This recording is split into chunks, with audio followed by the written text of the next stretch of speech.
Good evening, folks. The one, the only, Neil Lee Griffin. Neil, how you doing, sir? Hey, Stro, how are you, man? Oh, it's great to see you, guys. Thank You you for being too. here. Absolutely. Let me move this Oh, over. how you doing? I'm doing well. Uh, I've been relatively busy, Oh, which that, is that, that nice, but yeah, that's good. just That's had a little bit of a shift in career. Um, okay. yeah, because we were doing the Comic Cons a lot, and that's how I met you. Hmm. And then I shifted into fi- film scoring, so I just gotten tired of all the driving around and you know, I I'm a don't blame you. homebody. I'm a homebody. I'm with you there. I'm the same way. Oh my goodness. I'm such an introvert at times.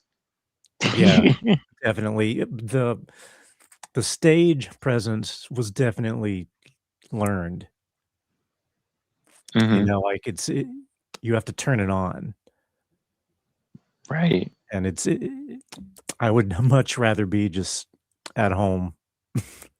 Yes. You know. Absolutely. Absolutely. So, oh my gosh, I'm really excited to have you. I mean, you Yeah. have so much. You have so much going on. I mean, so many talents. I don't even know Oh, where to thank begin, but let's get started. Oh my gosh. So, tell us a little bit. Those that are listening now, tell us a little bit about yourself. you. Oh wow. Um, I play music. All right. That's I started. I'd always loved music growing up. Like when I was really young, it was in TV theme songs. Like, even if I didn't like the show and I liked the song, I would watch it just for the intro song and then change the channel. Hmm. It was something that always kind of resonated with me more so than anything else. Like, music and movies, as any kid loves out of that uh, time period, it's an escape, and I loved music and movies. And in the movies, I noticed the music. And I'm not talking about like uh, songs and stuff that are used in the movies. I'm talking about the scores that are written to tell the stories. One of my first memories of film music um, is Batman and Edward Scissorhands, Mm, both classics. um, oddly enough Danny Elfman. But it was really something that made me feel things as a child that I didn't feel anywhere else. Not from talking to people, not from anything else, but just hearing this orchestra with these visuals, and it's it's like magic. You can make somebody feel something without saying a word to them, and that's really what I gravitated toward.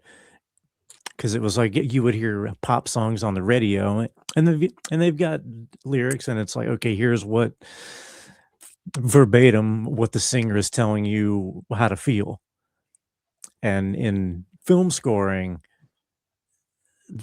yeah, um the characters are talking sometimes, but for the most part, the music is making you feel something without a word.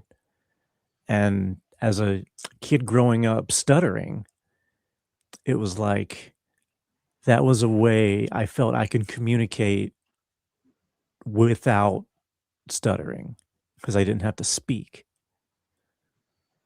So it was like that is what I want to do. Like that is what I have to do in order to survive. Right. And it's been a long time coming. I started taking keyboard lessons when I was about 15. Um, I didn't really grow up in a musical family. Uh, my grandpa bought a bunch of instruments, just hoping somebody um, in the family would learn something. Um, but sadly, by the time I had taken it up, he had already passed away. But yeah, I started taking keyboard lessons and just kind of ran with it. It was fun. It was an escape, because you want to get away from people at school, people in the house. You just kind of retreat into your own world and just play. And I never felt like I was overly gifted at it, but it clicked with me in a weird way that like n- nothing else in life had. Was just being able to play something and just kind of make it up. Like I would learn songs, but like I would only learn like half of it because I wanted to retain myself in it Mhm. because I was never setting out to copy people. Like the end game was always to write my own stuff. Mm. And how do you start film scoring? Like how? There's no real blueprint. You just have to do it. And Right. nowadays e- everybody and their mother is making short films because we have cell phones Seems now. like the way. Right. Yes. Because now everybody has a cell phone and a camera and wants to be their own cinematographer. And Mhm. to an extent that's great because it allows creative freedom that I didn't have growing up. I didn't have a cell phone until I was 25. Right. Yeah. So these kids today don't know how kind of easy, in a sense, they've got it, but also on the flip side, it's everybody else has it too, so you're just fighting against your neighbor, Mhm. and it's a crazy time in film right now. It really is. I mean, the landscape has totally changed Yeah, and you've now. done a bunch of films, so you know. Oh, yes. Oh, oh man. I mean, it's still honestly the way things are changing. It's still the the art of filming. It still fascinates me. I mean, it. Oh, you always like learn something new Mhm, every film you a project you're a part of, and definitely. and going back to what you were saying, you were so right. I don't think many people can comprehend how important music is to a scene in film. Mm. Oh, how it takes it to that next level. Yeah, yeah, I like to think of it as the icing on the cake. Hmm. You've Absolutely. got the scene all blocked out and it's filmed and color graded, and it's like, okay, how can I come in and really just drive the point home? That's what I Hmm. love doing is taking somebody's idea and turning it into something they never thought it could be, and just like, wow, that really makes me cry now Right. in a good way, you know. Yes. It's it provides the vicarious connection between the the audience and the film. I mean that music is such a powerful tool. It's like a liaison Hmm. with that connection. It puts it all together. Definitely. That, And it's pretty powerful. yeah, so before I got to that, I started making my own records, Mhm. just trying to do the artist thing, go to open mic nights, play guitar and you know, feel like a fool because it's hard being in front of people, Mm. especially in the beginning because it's like I don't know really I know what I'm trying to do, but not necessarily the best way to do it. Because even out of Mhm. the gate, I was trying orchestrations. Like, I didn't want to do just piano solo stuff. Like, I wanted it to be full band, full productions.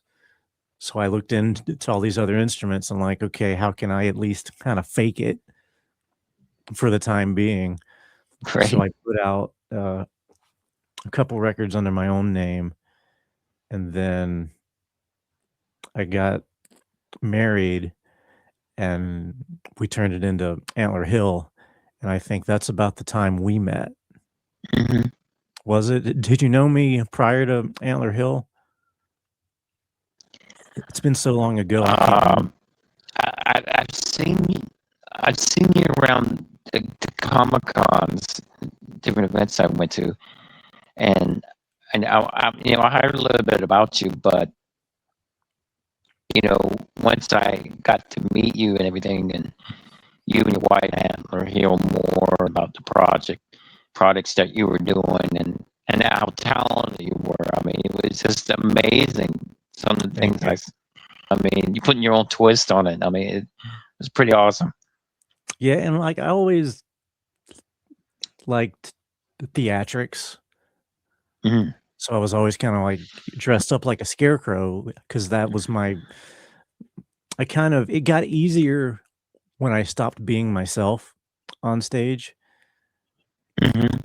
And it was like, okay, I'm not Neil right now. I'm the scarecrow. And I would use that. m- My whole shtick was a scarecrow is a being that is it in in certain mythologies, a scarecrow is a being that can't walk or talk, but because he's Mhm. planted in the earth, he knows everything that goes on in the world and is very wise.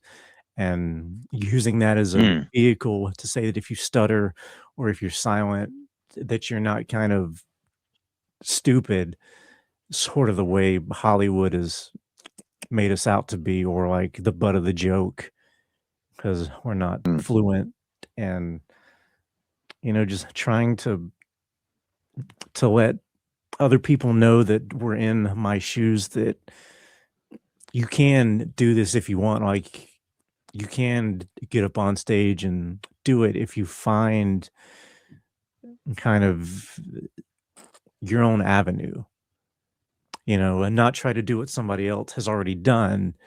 Carve your own path. So I was a scarecrow up on the stage playing a banjo, Mhm. so it was, if nothing else, people remembered me for that. Oh man, in the more or less bringing the scarecrow persona to life, if you will, when you perform. Thank you. And I'm sure you can appreciate it with the theatrics and the characters and stuff because of what you did. So I think Oh, I've really appreciated absolutely. you for that, and I really connected with you on that level of like, yeah, but we're here at these comic cons and everyone's dressing up as characters from movies and stuff, and they're having a great time, and that's great. And but you and I are there, kind of our own creation, Mhm. and Right. just really ramping up the theatrics and the makeup, and it was just, I thought what you did was really cool. And then I, when I was younger with my dad, we would watch WCW every Monday night, and Mhm.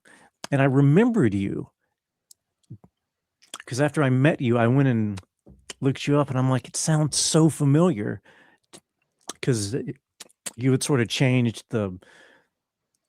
your character a little bit to be more dark and brooding, which I loved. The black eyes and the all the makeup, and I ate it up. I love it. But I went back and looked at your earlier stuff as the Maestro with the, the blonde hair and harmony and the piano, and I'm like, I totally that that's him. Like I was a bit starstruck. I'm like, that's so cool. It's like growing up watching TV. I'm like, eh, they're so far away. Like they're the superstars. They're Hmm. the wrestlers. I'm a nobody. I'm a kid. I'm just having fun. And then like here you are, and we're hanging out. Yeah. You- and you were the sweetest guy, hands down, at any convention I'd ever been to. Oh, Just thank so you so kind much. and so giving of your time. And it really taught me a lot. Like, yeah, I'm the one up on stage, but I'm no better than anybody else. Hmm. If somebody is is asking me for a picture or an autograph or to sign a CD or something, I'm like, absolutely. Right. You want 3 of them? Like, let's do it. It's an honor to me for somebody to be like, I like what you do so much that like I want a part of you in some way, you know. Right. And it Right. was like and people would write me letters and stuff about like how I've helped their relationships and how I've helped themselves be better to themselves and just all these uplifting things, and it was all worth it, because it's like this character that I was doing, it made it easier to get up on stage because I have horrid stage fright. Uh, you're You not know, alone. yeah, really. Yes. Oh my gosh. I try to hide it, but oh my gosh. I mean, You do a good job. thank you so much. I try my best. I mean, there were times you alluded to earlier about when I was doing the Maestro thing in WCW. I mean, they had me coming down with a platform, top of the arena, playing the baby grand piano, right? Yeah, I And, remember those. and I try not to look down because I mean everyone looked like ants. Oh, are you afraid of And heights? yeah, I'm not much on high. Oh gosh, no. Oh, me too. I can't do it. And I had to kick in the bass and the piano to get the sound in because the crowd noise would drown out the sound. Oh, wow. So it's when I was playing, right? But Yeah. oh man, what experience! I had to work with a stunt man a few weeks prior with a harness. I had a Mm. harness the whole time I was playing the piano, right? As a As safety precaution, as you should. in case something would happen to the contraption that was Yeah, on. And because it has in the past, right, so we all know. oh yes, and like those few weeks prior, a stuntman was working with me how to use it, right? Mhm. And it took me a while to get used to it because, like I said, I'm not much on heights and all. And I think at the time, another wrestler named Sting and I were the Yeah, only two doing the whole harness thing coming from the top of the rafters. right. And this was right after, not long after the passing of Owen Hart, Mm, if you recall. He yeah, passed away, from the harness actually releasing where right. he was at, right? And it was pretty tragic. And Yeah, I wasn't gonna go through it at first because I because out of respect for Owen and the Hart family right. and in Canada. But Did I'd asked. I did you remember have a asking say in Brett. that? Well, I asked Brett Hart, his brother, for permission to go through with the entrance, right? Mm, Because out of respect for him and the family, if they didn't want me to do it, then I would have yeah, told the office, no, I can't go through with it. But he gave me the green light to do it, and that's I went, proceeded with doing the entrances and all that. But now was that WCW's idea, or was that your idea to WCW's go? idea. Okay. Yeah, yeah, it was WCW's idea. But we kind of put our heads together about as far as creatively. They're the ones that came up with the platform and the the baby grand piano and that candelabra and everything. And my little 2 cents I was putting into creativity was, I envisioned Maestro to be kind of like a fan of the opera type Yeah. persona where, I mean, the least, if I heard bad music, I would just go off another level here, But, but yeah, it worked out, and it was pretty amazing. I mean, how everything just came together. Yeah, I mean, especially at that level, because WCW was on the rise. Yes. Yeah, at that time, it was the hottest wrestling company in the world. Had like literally the best wrestlers from all over the world there, Mm. and I mean, it was like part of the whole Monday Night War thing with WCW and WWE, and I mean, it was a Right.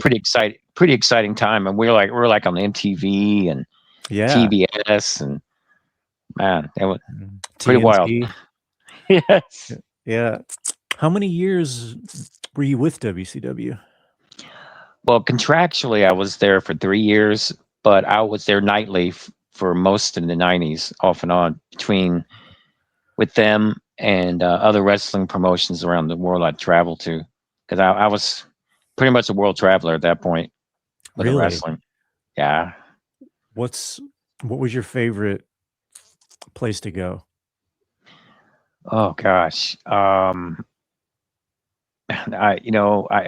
Canada was nice because everything was like so clean, Mm, and the people were really friendly in Canada. Yeah, I traveled to Mexico, South America, over in Europe, uh, uh, Japan, like Japan, different parts of Australia and Asia. They went all over the place.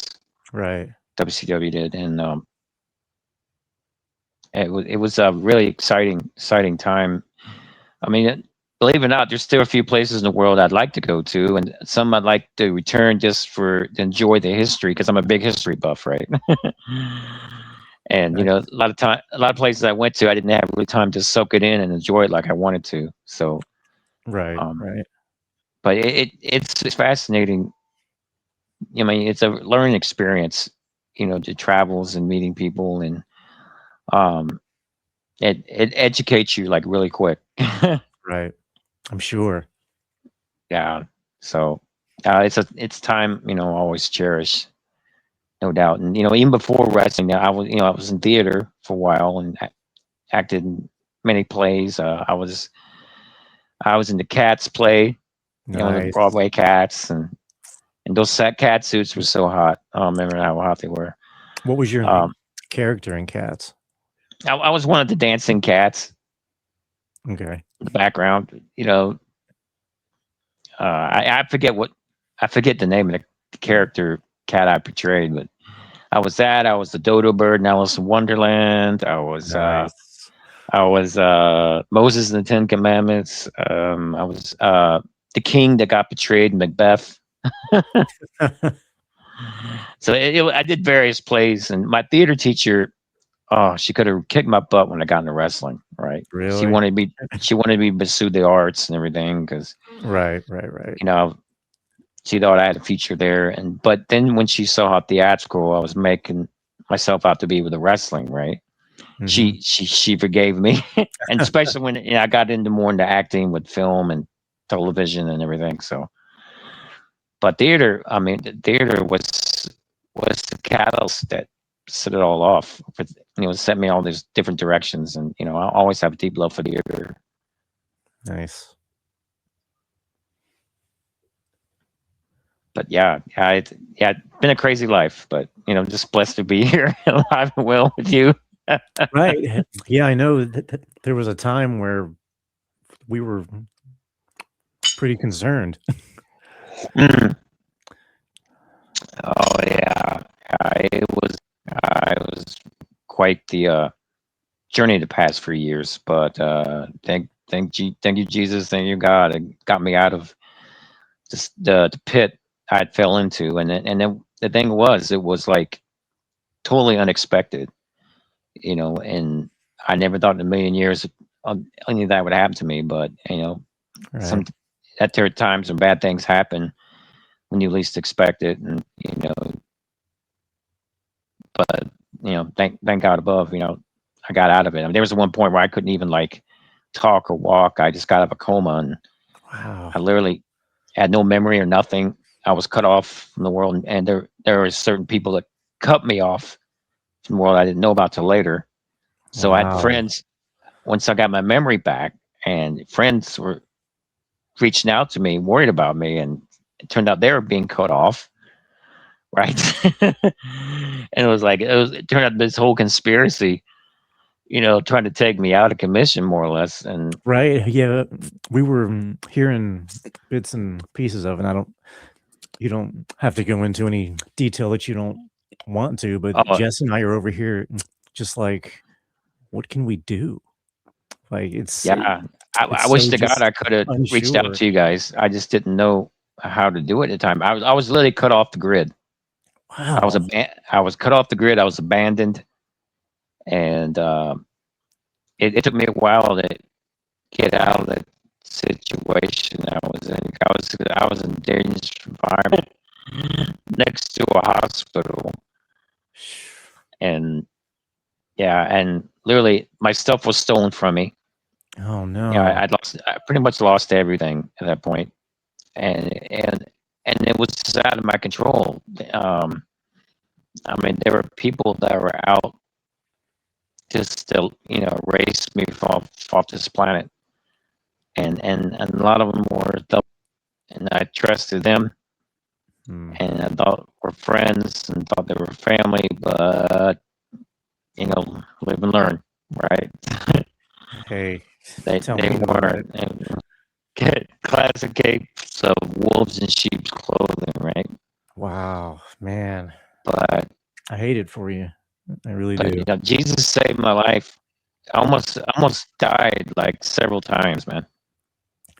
But Jesus said no and opened my eyes and everything. I mean, he really opened my eyes to what was really going on. And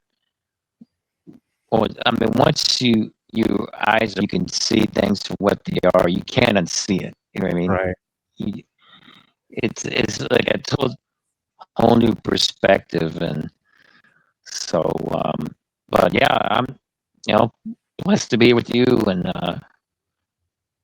I'm just happy to. Yeah, and we think about you often, and I'm glad you're Oh, doing same here. well, and just to get your message about this interview, like, hey, you want to do this? I'm like, absolutely. Like, why would I not want to? Oh, right. You know how long it's been? I've been wanting to have you on the Yeah, Yeah, I'm I'm always sorry that you're around. here. I'm I, usually always in this I tried room. to reach out to you earlier. Yeah, I tried to reach out to you all earlier, but when I was going through all that, but at the time, like I said, I had no memory. I was, I was such a wreck. I was so bad off. My God, I lost so much weight from the surgery. I had many surgeries because I was poisoned. I was Really? literally poisoned. Yes, and I went into a coma, and then I had a bad fall, and I pretty much lived in the hospital for almost 2 years, in and out, between that and the shelter. And I therefore voice. I had no voice because they had a ventilator in me, right? Mm. And I couldn't even talk or walk or remember nothing. And during rehab, it took me forever to finally get to move around and talking and even eating. I mean, there were after the coma for like 4 months, Wow. and I'd lost so much weight. The wheelchair I was in was heavier than I was. Really? Yeah, I was That's really crazy. famous. There were times where I was at that shelter staring out the window. I was around a dangerous environment, dangerous people, people getting hurt, killed around me, um, At the and that's shelter? like staring at the window. They just this shelter, yeah, Wow. and I got food poisoning like, oh God, 3 or 4 times Oh, at a shelter, and I remember staring out the window each and every day, thinking, life, is this it?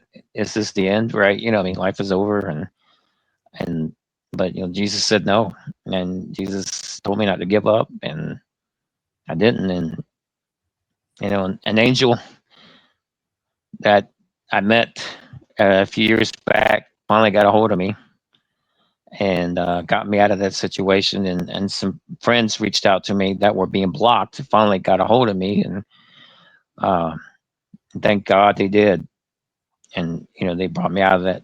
I'm in a much better, safer place now than I was Nice. there. And I mean, it was just, but yeah, it was so bad. I thought it was the end, seriously. And yeah, I'm so happy, but it's like it taught me a lot about life to you know to be careful. The story of Icarus, Right. where Icarus flew too close to the sun and the wings got caught on fire, and Yeah. well, I think I was around. I was around a lot of snakes Hmm. and not know it, and by the time and it caught me off guard when everything was happening, when I was losing everything, when I feel like the whole world was turning on me. It was just like it was like out of the Twilight Zone, right? Like I wasn't prepared for it because I was always one to stay in your own lane, do your own thing, and Right. and I was making people happy, and I thought I was doing the right thing. I thought I had people that had my back, other friends, and you know, I was happy go lucky, and then one day it just felt like everything just changed, and it's like some of my family just went soulless all of a sudden. People I thought my whole life, right? I would never thought in a million years would do what they did, and then along with the supposed unquote friends Hmm. that I thought were very always friendly to me, all of a sudden they changed too, and it was like a perfect storm of evil, right? No kidding. And the objective was to take me out, ruin me, and just erase me off the planet. Why would anybody want to hurt you? I don't. I I I can't fathom that. I mean it's Like, it's a combination of things: greed, narcissism, hmm. and entitlement, and uh, it's just pure evil all around. And I, I was so bad, just upset with myself. How did I not see this coming? What did I do wrong and all that? And Right. every time I look back, I just come to the conclusion that what, if this hadn't have happened to me, it would have happened to somebody else. But Hmm. they just chose me to come to try to take out. I mean, 'cause that's their MO. That's how they operate. If they can't get to somebody, they'll move on to the next victim. And so, Disgusting. but but the way I look at it now, I give everything to God. They got to answer to God now. I mean, they're still out there, but they're God's problem now. They're not mine. Because I'm. It's you realize that you know you gave them power in the past because you trusted them, right? But Hmm. but if you don't give them power, to do what they want to do to you, then they have a leg to stand on. They'll freak out. So, Right. but God, you know, I'm just letting God handle it, and I'm just moving on. I mean, just because you have to move forward in life, and Exactly. you can't them ruin the rest of your life because they're not. They their mo is they want to belittle you. They want to make you feel inferior. I was being told every day what a piece of crap I was every day. It was drilled in my head, and I was starting to believe it at one point. Hmm. And that's back when I had no memory, right? I mean, they would like this shelter. They'd put me with people that wanted to kill me, and I would hear it every night. That's a nightmare, And man. oh yeah, and people howling in the hallway. I mean, some real mental cases. but So, but yeah, so was the memory loss a result of the poisoning, or how did that um, happen? I just know that coma. When I went through the coma, after I came to the coma, I had memory loss then. But the doctor said in time that my memory would come back. Hmm. But it took a while because I mean, there was stuff I was being told and all that, and I didn't know what was going on. I was like, "Oh, crap," you know. I was a wreck. I was pretty much a vegetable.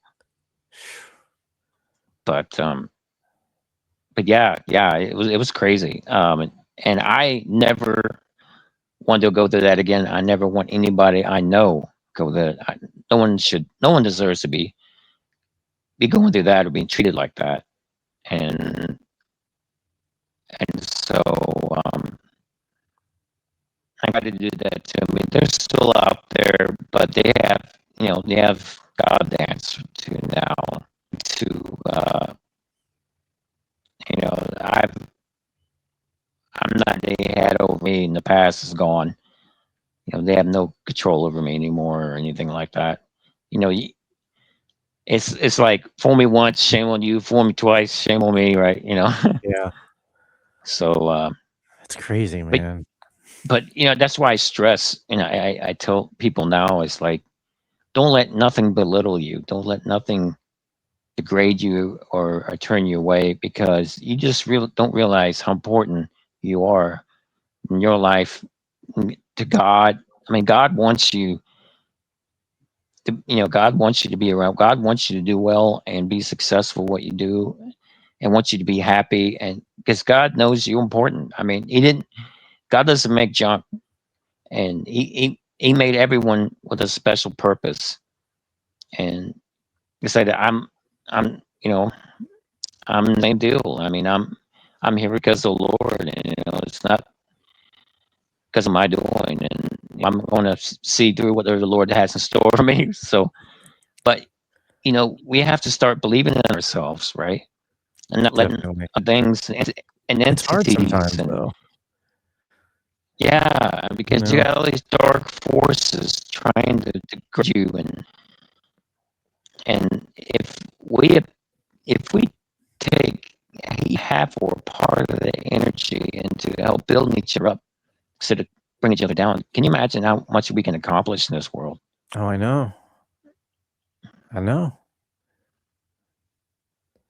And so, I'm a big advocate for reaching to uplift people and let them know how important they are, not not in just their life. And this is something I've learned also that you never know now. People look up to you and need you to carry on, survive, so they can carry on, survive. Right. Because like the light. You're the light for them. So I Yeah, mean, and like you we're said, all we don't intertwined always together in this universe. Hmm. yeah, we don't always see that. Right. So it's important to, and I'm guilty of not doing it too, but I mean, it's important to say that to people, to like, "Hey, you did XYZ, and I thought that was great, and what you do matters." And like, that's why some of the letters I've gotten after shows, like 2, 3 pages long, handwritten letters of what I've done means to them and their friends.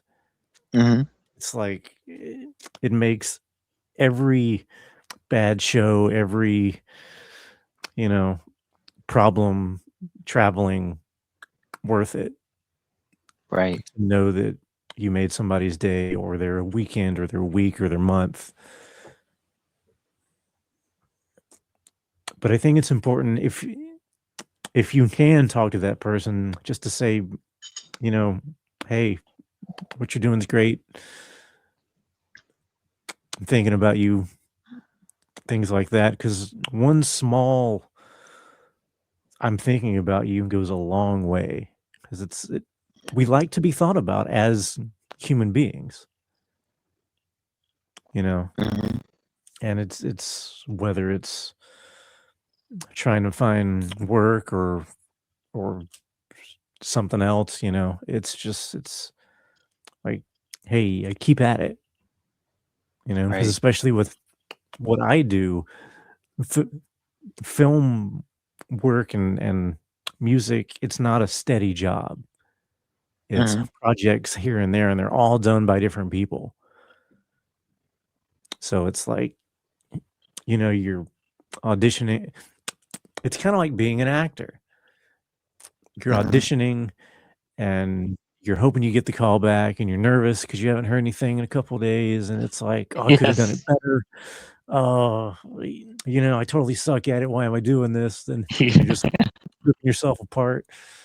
And it's the same with what I do. I mean, I'm guilty of it too. Just like I should have sent a Hmm. better reel or something, or you know, haven't heard back from anybody in a while, so why am I doing this kind of thing? And Right. it's hard sometimes, It really but is. I think and that's why I really just wanted to talk to you because it had been so long since we had talked. I really just wanted to see how you were doing and just have this conversation and just kind of maybe we can help each other out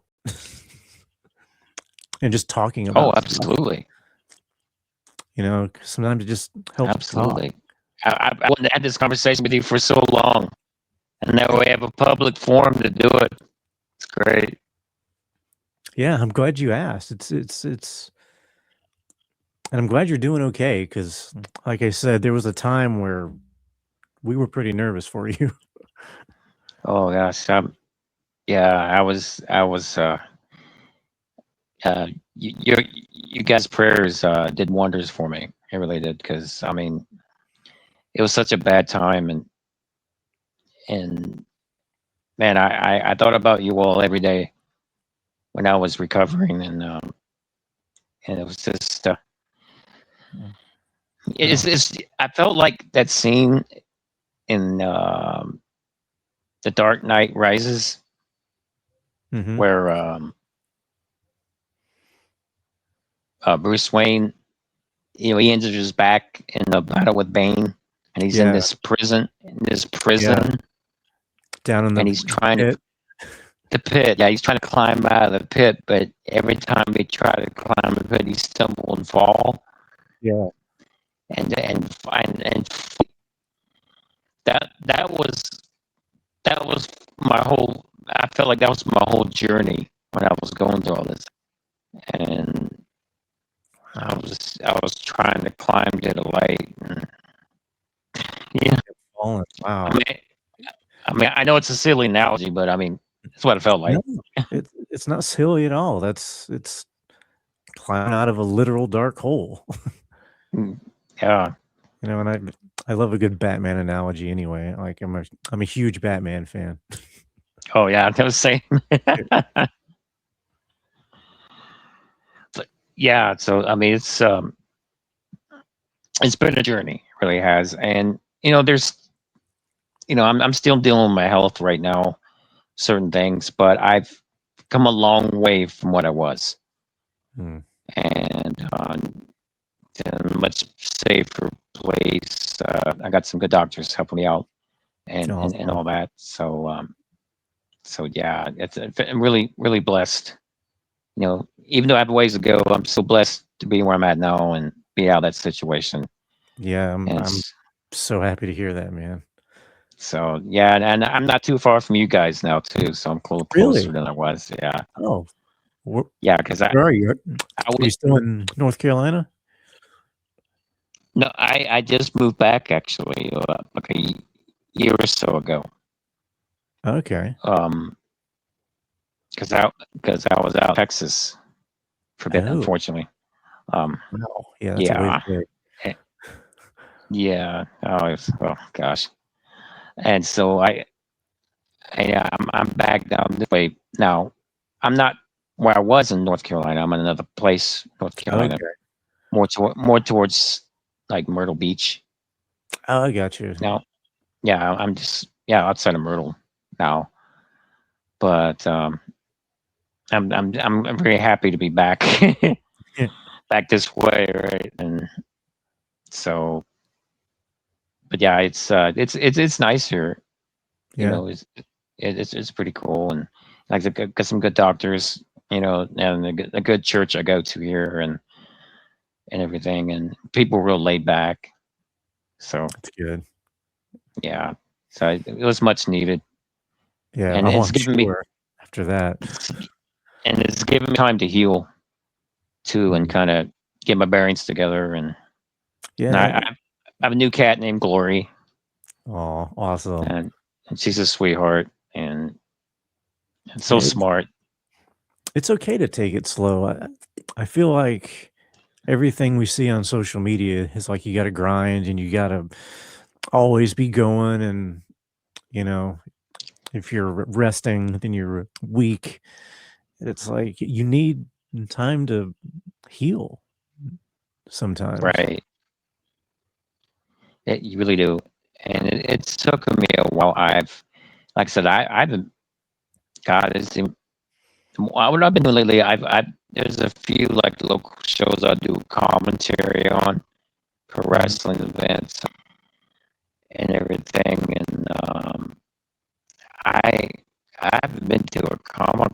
It's been a few years. So, but Yeah, it's been I'm a just kind of long taking time for me too. you too, huh? Yeah. Oh, yeah. But Yeah, it was you know, probably the last time I saw you. yeah, yeah. It wasn't long after last time I saw you that everything started happening the way it did, and Mm. it just threw my life upside down. Um, it was one of those things where I was kicking myself that I should have saw it coming and all this, but you can't. Things are out of your control, like the way it did. Right. It could Yeah, happen to anybody. sometimes you just gotta roll with it. Yeah, and then my family got mixed up in this scammer, catfish Ooh. scammer, Oh, a- no. and I tried to stop him, but then they came after me, and I lost everything. I lost everything: my house, the land, the training center. Some animals were killed. Because of this scammer? Yeah, because they were selling everything to give money to the scammer. Oh, man. They thought you can get rich off this scam. This scammer made them. I mean, they changed just like that. I mean, and then people that were my friends ended up collabing with the family, and then it was just it was so bad. And No kidding. like I said, and I tried to stop it, but there was nothing I could do, and it broke me. It really, at the time, it broke me. It shook me to my core, I'll say. and yeah, and for the first time, to be the strong one, trying to look out for people and try to do the right thing. But man, you just when the devil tries to take you out, I mean, the devil tries to destroy everything you have, and especially using the people you thought that loved you, right? Mm. And it was a hard pill to swallow, but to live and learn, and thank God I'm here with you and everyone here, and so I'm Yeah, a we're lot glad you're lot here to be too. grateful for. Definitely. Uh, yeah, but yeah, it's amazing. So Gosh, so do you have anything you got coming up you like to share? Um, I have things that just premiered. Um, Oh, cool. I did. It's probably my. Uh, I don't know what number film this is, but it's a feature with the Lifetime channel. Um, Kidnapped in Her Own Home, the Martha Corelli story. Oh, It's nice. it's based on a novel by Anne Rule called The Painter's Wife, Oh, I've and heard of that. yeah, so it's a story about a convict who's hiding out in this family's garage and ends up taking the wife hostage and on a road trip. And well, I don't want to spoil it because you can watch it on Lifetime, but um, intense things ensue. It's like a mind game where he's trying to have control over her, and she's trying to play the game a little bit, but still, you know, maintain her control of herself and just try to make it back to her family. Nice, nice. It stars Stana Katic in Hmm. the lead. So that premiered on Lifetime last month. And then I've got a horror comedy that just premiered on Apple TV called Paranormal Investigations. Oh, nice. It's a team of ghost hunters uh, checking out this abandoned house, and scary things and hilarity ensue as as they get deeper into what's going on in this house. And that one was Hmm. fun because I got to do a couple TV show themes in it because it's in this kind of fictional world where these ghost hunters have their own show. So I got to do Mm. like their TV show entrance and then a next generation version of the entrance for like the new cast, that's a little bit younger and all that. So that was fun. Like I love TV themes and stuff. So it was fun to kind of get to write one for that one. Oh, And that's I've got a nice. bunch of other That's movies really on cool. Tubi. Uh, I did Hmm. one called "The Murdaugh Murders." For those of you in South Carolina following the Alec Murdaugh trial and all that, um, it's on Tubi. That was a fun one. I got Hmm. to do a bunch of slide guitar stuff on it, like real swampy uh, southern blues kind of thing on that Oh, one. nice. Uh, yeah, it's been a fun ride. It's just um, I had reached out just cold years back to somebody who I saw was making a film in North Carolina, Hmm. and they posted a picture of the equipment truck, Hmm.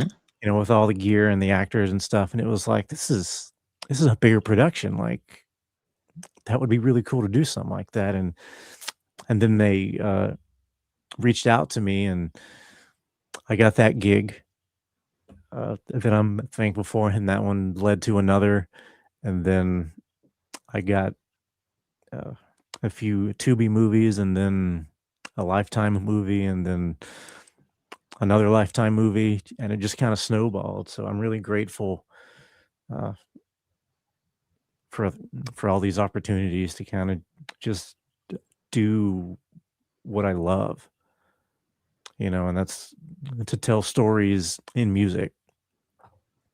That's Like, awesome. and it's more so than just me marketing it. Like it's the Lifetime channel. Like Right. you grew up with that, and it's like now I'm on it, and it's just it still blows my mind that like I'm here doing it. That's great. That's really cool. You Thank know, you. I'm I'm on the board with Eno River Media. I don't know if you heard of those guys. Mm-mm. There were a bunch of people in the film community, like filmmakers, directors, producers. They all to get together and they talk about filming in North Carolina Mm-hmm. and and then abroad as well. Um, they have an office out west, I think, in California also. Um, but if you like, I can reach out to those guys and tell them about you, and if it can help you out at all, future Yeah, projects. I mean, I'll absolutely. Yeah, send a good I word. can send you samples and stuff. I've got a portfolio I can send you. Oh, beautiful. Yeah, and you can look them up too. It's enorivermedia.com, just like it sounds, enorivermedia.com, Okay. and check it out and I'll see do all's that. involved. Yeah, And I'm always uh, looking for new projects and new people, and just I love the work. As odd right. as that may sound, like I enjoy the process of the creativity. Oh, absolutely. That's where the magic happens, right? Right. Yeah, Yeah. I love it. Like Uh, it's it, yeah. it's great. Great. Also, they just recently, I think this past weekend actually, they had the North Carolina Film Festival there in the River Media at Mm, New Bern Civic Center, New Bern, North Carolina, okay. and they had filmmakers there and awards being presented. They even had a filmmaker from UK fly all the way up there to check it out. Awesome. So yeah, it was really cool. And their that website is ncfilmfestival.org. Okay. You can chat about that, ncfilmfestival.org. And they do it once a year. This year was pretty cool from what I've heard. Um, I wish I could have been there this year, but I'm still trying to recover Right. health and everything. But yeah, I'll put in a good word for me if you like, Yeah, that would be fantastic. Thank you. and I'll send the information for any of your media and who's all involved too, if you want. Yeah, please. That would be Yeah, lovely. anything to help too. Oh, thank you. Yep. Thank you. Oh, by the way, do you have Yeah. a IMDb? You have an IMDb page, right? Yeah. Yeah. Awesome. Well, you'll get a credit for being on the show tonight. Oh, sweet. Yeah. So yeah, it's pretty cool. But yeah, it's man, how can people stay in touch with you and what's going on with you and your projects? Um, my website, nlgcomposer.com. Um, it's it's got all the films I've done, samples of the music if you're looking to hire me. Um, I'm a pretty easy person to get a hold of. Uh, Right. Facebook, Instagram, Neil Lee Griffin or NLG Composer. Awesome. Yeah, I've got it on ticker here. If you notice, guys, check out this website, Yeah. nlgcomposer.com. Yeah, Yeah, look right at on. that. There is. That, Neil, thank you so much for being on the show. This has been incredible Yeah, having man. you. It really has. Hope I did okay. I don't do a ton of And interviews. oh no, but this has been amazing. In any way, and just let me know. And I really hope to see you all again really soon. Absolutely, man. And likewise, we're always here and I'm always here, like especially in this room. Yeah, I'll shout anytime you need me. I'm always here for you. And thank you so much. And you know, all the best to you. We'll have to get together and have dinner sometime again. absolutely. Yeah, it's been way too long. It is. It was probably what, We- 2018 the last time I saw you? Maybe Yes. 19, Oh man, maybe time 19. I flies. don't know. It's been too Wow. long. been way too long. Definitely. Oh well, well, please give everyone my best, and I will. I said, please reach out if you need anything, and thank you guys for watching us tonight. It's been awesome. Hope you all have a wonderful rest of the weekend. Take care. Take care. All right. God bless. Bye.